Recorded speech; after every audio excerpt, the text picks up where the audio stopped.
জনতার আন্দোলনে এই অভ্যুত্থান হয় নাই। সুদীর্ঘ 15 বছর হেফাজতের নেতৃবৃন্দ কারাবরণ করেছে। শাপলা চত্বরে আমার দেশের কওমি মাদ্রাসার তরুণ সন্তানরা জীবন উৎসর্গ করেছে।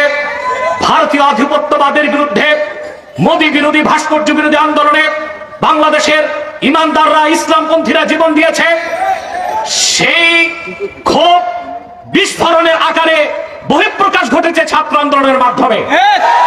অতএব আমি হেফাজত নেতৃবৃন্দ সহ সারা দেশের আলেমদেরকে বলবো, ভারতীয় আধিপত্যবাদ থেকে বাংলাদেশ মুক্ত হয়েছে। হাসিনার বিদায়ের মাধ্যমে দেশ একটি আযাব মুক্ত হয়েছে। মার্কিন আগ্রাসনের আযাব যেন বাংলাদেশে না আসে। ইউনূস সাহেবকে বলে দিচ্ছি, আলেম ওলামা পীর মাশায়েখদের সিদ্ধান্ত